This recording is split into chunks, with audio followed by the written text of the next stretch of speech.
kilifa gi maa ngi lay nuyu. waaw maa ngi lay fay soxna si. tur bi naka la. tur bi Amadou la. d'accord Amadou ñu ñëw file ci Ngor gannaaw bi nga xamante ni dégg nañu information que ne rek dafa am benn xale bu jigéen boo xam ne dañ ko fi daal di faat niki démb yéen ngeen nekk ñoo xamante ni ay dëkkandoom ngeen wala ngeen dëkk ci koñ bi lan ngeen ñu mën a jox ci li nga xam ne moom moo fi daal di xew. waaw bon en fait soxna si li ma la mën a kii daal sànq de la kii y a de cela quelques heures de cela am na dafa am benn copine kii xaritam ji nga xamante ni kooku moo doon yuuxu waaw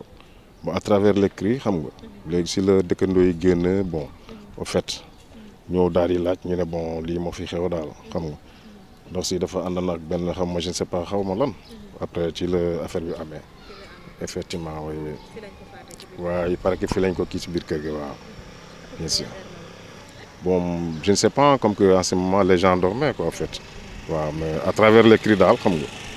ndax si ak li mu doon yuuxu bon voilà looloo tax ñu kii ko daal bien sûr waaw. ndaw soosu bi ñu kiyee noonu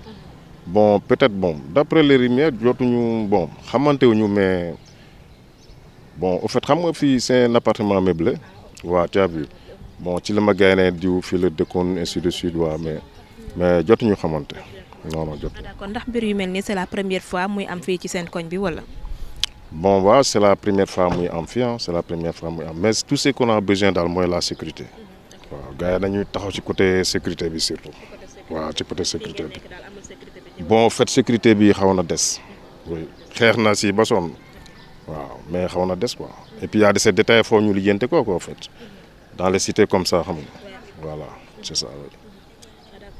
gis nañu mbir yu mel ni aussi li muy xew ci réew mi bari na maanaam fekk nit ci appartement wam faat ko wala fekk nit ci këram faat ko lan nga xalaat ne loolu tey mooy pousser ndaw ñi ngir ñuy def lu mel noonu dafa am lenn lu ñuy utiliser wala.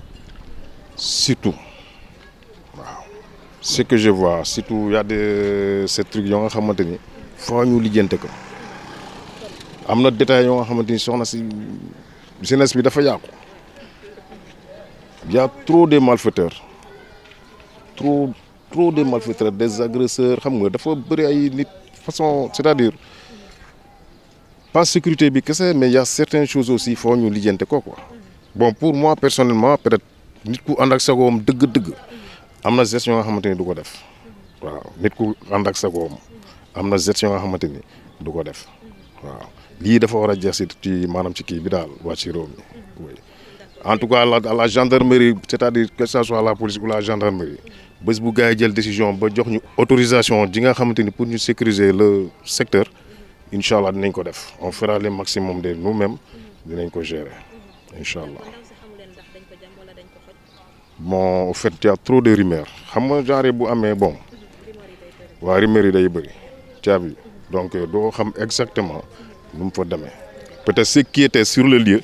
normalement ñoom ñoo war a kii daal waaw ñoom bu leen kii daal war nañ ci mën a xam dara. tey boo amoon message booy lancé jëmale ko ci ñun jigéen ñi nga xamante ni dañuy faral di génn suñu kër di dem di jëli appartement meublé te ñun kese ñoom ñoo fay nekk ngir mbir yu mel nii bu xewee tey message bi lan lay doon ci suñu côté. man de su ma sañoon personnellement.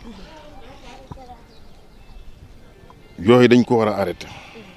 yow tant que jigéen tu dois y a trop de am na moyens yoo nga xamante ni xam nga mën nga tal leneen quoi lu dul yenn détails quoi au moins tu vois non bon xam nga nu ma la koy kii daal mais wax dëgg fa yàlla yooyu moom xel nangu ko waaw xel nangu ko quoi yow tant bu dee góor sax c'est pas sûr sax xam nga jigéen quand même waaw nekk ci appartement meublé dem ànd ak nit ki nga xamante ni xamoo ko xamale ko ngeen ànd tu vois non dafa doy waar quoi en fait. Merci beaucoup.